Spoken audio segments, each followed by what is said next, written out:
Hey everyone, आज बहुत अच्छी बारिश हुई। बारिश के बाद जो नज़ारा था बेहद खूबसूरत था और इसे देखने के लिए मैं भी आ गई थी अपनी छत पर। तो देखा बहुत प्यारा नज़ारा, इतना सुकून देने वाला, अपनी ज़िंदगी में नई उम्मीदें घोलने वाला। ऐसा माहौल देखकर मन को बहुत शांति मिलती है। मैं आपसे भी कहूँगी कि ज़िंदगी में खूबसूरत लम्हे चुरा लेने चाहिए, नहीं तो ये ज़िम्मेदारियाँ हमें कभी फुर्सत के पल आने ही नहीं देगी कि आप सोचें कि नहीं, मेरा वक़्त आएगा जब मुझे फुर्सत मिलेगी और मैं ढेरों अपने लिए खुशियाँ समेट लूँगी। लेकिन ऐसा वक़्त बेहद मुश्किल से आता है, तो हमें अपने लिए अभी से जीना स्टार्ट करना होगा, अपने लिए अभी से समय निकालना स्टार्ट करना होगा। आप भी अपने लिए ये फुर्सत के पल ज़रूर निकाला करें, क्योंकि ये ज़िम्मेदारियाँ हमें हर दिन मिलेगी, हर दिन हम टूटेंगी, बिखरेंगी, लेकिन फिर से मजबूती के साथ खड़े होकर हमें चलना होगा। अपने बच्चों के लिए जीना होगा, अपने लिए जीना होगा, अपने सपनों के लिए जीना होगा, अपने बच्चों के भविष्य के लिए जीना होगा। तो प्लीज़ आपसे रिक्वेस्ट है, अपने आप को टूटने ना दें, बिखरने ना दें और हर पल एक खुशनुमा माहौल अपने चारों तरफ बनाए रखें, ताकि आप अपनी ज़िंदगी को आनंद के साथ जी सकें। तो आपसे बस यही रिक्वेस्ट है कि अपनी लाइफ़ का जो भी गोल आपने सेट किया है कि हाँ, मुझे इस एग्ज़ाम की प्रिपरेशन करनी है, या फिर जो भी आप अपनी लाइफ़ में बनना चाहती हैं, उस पर बने रहें। साथ ही अपनी ज़िंदगी में अपने लिए वक़्त ज़रूर निकाल कर फुर्सत के पल ज़रूर बिताया करें, क्योंकि कोई भी हमें आकर ये नहीं कहेगा कि कुछ वक़्त अपने साथ बिता लो, कुछ वक़्त तुम भी अपने लिए जी लो। मुझे यहाँ बहुत अच्छा लगा। एकाएक मैंने अपने लिए बहुत कुछ ऐसी मेमोरीज़ कलेक्ट की जो मुझे ये फ़ील करवाती है कि मेरा वजूद है, अभी भी ये खुला आसमान मेरे लिए है और मुझे यहाँ पर अपने लिए एक उड़ान भरनी है। और इसी प्यारी-सी सोच के साथ मैं पहुँच गई थी अपने लिए पढ़ने का मन बनाकर कि हाँ, बस अब मुझे पढ़ लेना चाहिए। बहुत अच्छा लगा, बहुत खुशी मिली चारों तरफ देखकर। अब वापस से अपने गोल पर फ़ोकस करने की देर थी। मैं फिर से पढ़ने आ गई थी। मैंने अपने लिए सब कुछ व्यवस्थित कर लिया था कि हाँ, चलो अब पढ़ने बैठ जाते हैं। इस समय मेरे बच्चे स्कूल गए हुए होते हैं, तो मैं अपने घर के जितने भी ज़रूरी काम होते हैं, वो सभी करते हुए बस पढ़ना ही पसंद करती हूँ और इस समय पढ़ने बैठ जाती हूँ, क्योंकि ये वक़्त जो होता है, इसमें किसी भी प्रकार का डिस्टर्बेंस नहीं होता है।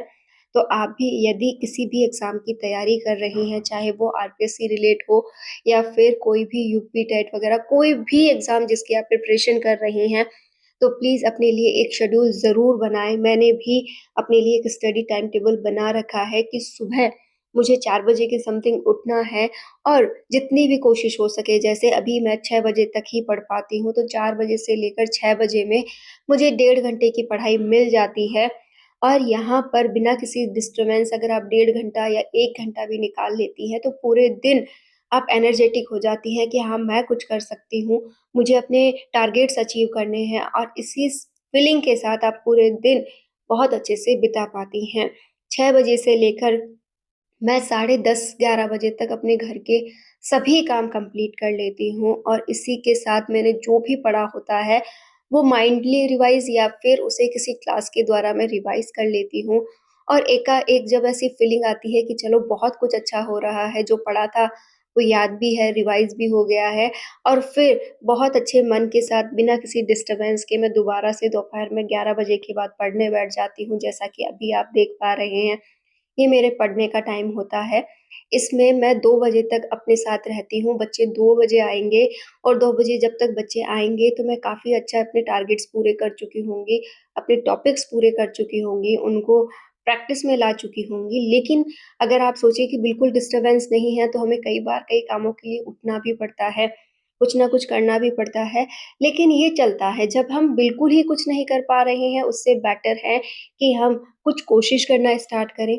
आधा-आधा घंटे के स्लॉट्स बनाना स्टार्ट करें कि हाँ, मैं आधा घंटा निकाल लेती हूँ, फिर से कोई काम करके आ जाती हूँ, फिर मैंने पढ़ना स्टार्ट किया। तो कुछ आपका जैसा भी मैनेजमेंट बैठे, आप ज़रूर बिठाएँ, ताकि आज के ये छोटे-छोटे टारगेट्स आपको एक एग्ज़ाम के कॉम्पिटिशन में लाकर खड़ा कर दें और आप उसे फाइट भी कर पाएँ। यहाँ पर हमें ही हमारे लिए सोचना होगा, कोई भी हमें आकर ये नहीं कहेगा कि घर की ये ढेरों ज़िम्मेदारियाँ तुम छोड़ दो और अब जाकर बस अपने लिए पढ़ना स्टार्ट कर दो या फिर बच्चे हम रख लेंगे, तुम पढ़ लो, तो ऐसा कभी नहीं होने वाला है। बस होगा ये कि वक़्त बीतता जाएगा और आपके पास पछतावे के अलावा कुछ नहीं होगा। आप यही कोशिश करती रह जाएँगी, यही सोचती रह जाएँगी कि काश कुछ कर लेती, मुझे मौका ही नहीं मिला, किसी ने मेरा साथ ही नहीं दिया। तो क्यों उम्मीद करें हम उस साथ की जो हमारे लिए बना ही नहीं है। हम हमेशा अपने लिए खुद ही खड़ी होती आई हैं और आज भी खुद ही खड़े होने का वक़्त है। तो आपसे रिक्वेस्ट है कि प्लीज़ अपने लिए खड़े होना स्टार्ट करें और अपने लिए वक़्त निकालना स्टार्ट करें, अपनी प्रायोरिटी सेट करें।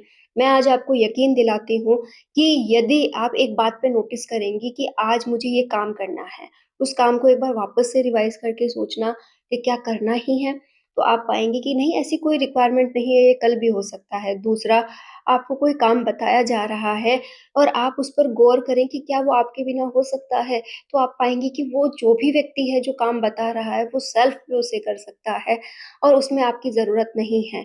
तो आप कैसे न कैसे मैनेज करना स्टार्ट करें, लोगों को अपनी ज़िम्मेदारियाँ समझाना स्टार्ट करें, अपने बच्चों से छोटे-छोटे काम करवाना स्टार्ट करें, अपने हस्बैंड से कहें कि आप ये काम तो आप कर सकते हैं, अगर आपको लग रहा है कि जैसे पानी लेना है, वो खुद ले सकते हैं, खाना लेना है, वो खुद ले सकते हैं।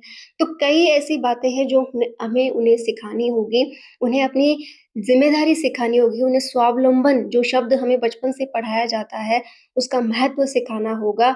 मैं अपने बच्चों को आज से यही चीज़ें सिखा रही हूँ। आज से क्या जब से मैंने उन्हें समझाना स्टार्ट किया है, मैंने उनसे एक ही रिक्वेस्ट की है कि बेटा जो भी हो अपने बलबूते रहना, अपने बलबूते ही तुम्हें आगे बढ़ना होता है। हर एक काम तुम्हारी ज़िम्मेदारी है, उसे तुम बहुत अच्छे से करो और आप भी ये काम ज़रूर करें, हर वक़्त अवेलेबल ना रहें, अपने लिए भी समय निकालना स्टार्ट करें। एकाएक मैं आपको आज एक खुशी की बात बता देती हूँ कि मेरे बच्चों के लिए मैंने मँगवाया था ये प्यारा-सा जिसे कहते हैं बच्चों का घर, बच्चे बोल रहे थे बहुत दिनों से वो अपने लिए चद्दर के घर बना रहे थे और बहुत कुछ बना रहे थे।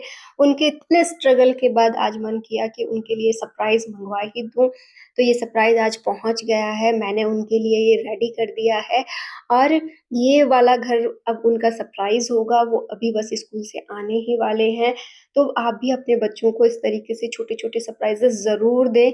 बच्चे जैसे ही घर आए, इस घर को देखा, बहुत खुश हुए। मेरे छोटे बेटे ने तो इसकी पूरी एनालिसिस कर दी, उसने तो पूरा इसको हिला-डुला कर देख लिया कि मज़बूत है या नहीं है। बड़े वाले को तो फिर भी थोड़ा प्यारा लगा, वो आराम से देख रहा था, लेकिन उसने इसकी पूरी मतलब तहकीकात नहीं करते कि पुलिस आई हो और उसका पीछा मतलब पूरा देख रही हो कि क्या इसमें कैसा रहेगा, पूरा चेक किया है इसने और उसके बाद इसका यूज़ करने वाला है।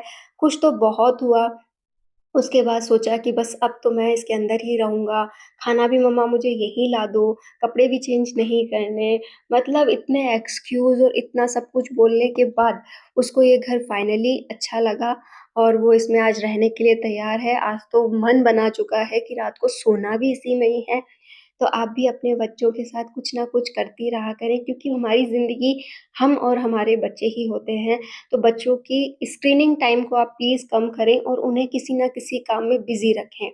मैं अपने बच्चों के साथ ज़्यादा से ज़्यादा समय बिताती हूँ और उन्हें बिज़ी रखने की कोशिश करती हूँ कि उन्हें ये बेवजह की चीज़ें याद ही ना आएँ, फ़ोन वग़ैरह, टीवी वग़ैरह का वो इतना मन करे ही ना।